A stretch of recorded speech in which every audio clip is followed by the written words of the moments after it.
गांधार की राजकुमारी गांधारी सौम्यता और धर्म की प्रतिमूर्ति थी। उनका हृदय पवित्र और आत्मा तेज से परिपूर्ण थी। एक दिन उन्हें ज्ञात हुआ कि उनका विवाह हस्तिनापुर के नेत्रहीन राजकुमार धृतराष्ट्र से निश्चित हुआ है। ये सुनकर गांधारी ने एक पल भी शोक नहीं किया। उन्होंने सोचा, यदि मेरे पति संसार को नहीं देख सकते तो मैं उनसे अधिक सुख कैसे भोग सकती हूं। मैं उनके दुख और उनके संसार में बराबर की भागीदार बनूंगी। उसी क्षण उन्होंने अपने जीवन का सबसे बड़ा निर्णय लिया। उन्होंने अपनी आंखों पर हमेशा के लिए पट्टी बांधने का प्रण किया। ये केवल एक प्रतिज्ञा नहीं, बल्कि प्रेम और समानता का एक सर्वोच्च समर्पण था। जैसे ही पट्टी बंधी, उनकी आंखों के सामने घना अंधकार छा गया, लेकिन उस अंधकार में उनके हृदय में एक दिव्य प्रकाश का उदय हुआ। यह प्रकाश त्याग, प्रेम और अपने पति के प्रति अटूट निष्ठा का था।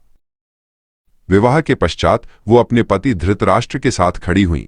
वे दोनों एक ही संसार को महसूस करते थे, एक ऐसा संसार जो आवाजों, स्पर्श और भावनाओं से बना था, दृष्टि से नहीं।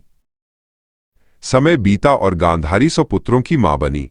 वह अपने पुत्रों को स्पर्श से पहचानती और उनकी किलकारियों में अपना संसार पाती, किंतु उनके मन में भविष्य में होने वाले युद्ध की आहट से भय उत्पन्न होता था।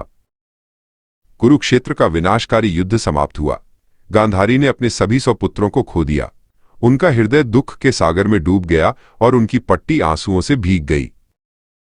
अपने दुख के आवेग में उन्होंने भगवान कृष्ण को श्राप दिया, जिस प्रकार तुमने मेरे वंश का नाश होते हुए देखा है, उसी प्रकार तुम्हारा यदुवंश भी नष्ट हो जाएगा।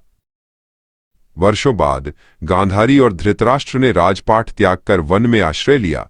वहां वे शांति से अपने अंतिम दिन बिताते थे, केवल एक दूसरे का सहारा बनकर। गांधारी ने अंधापन नहीं चुना था, उन्होंने समर्पण, समानता और धर्म का मार्ग चुना था। उनकी आंखों पर बंधी पट्टी आज भी एक स्त्री के अनंत त्याग और निस्वार्थ प्रेम का सबसे बड़ा प्रतीक है।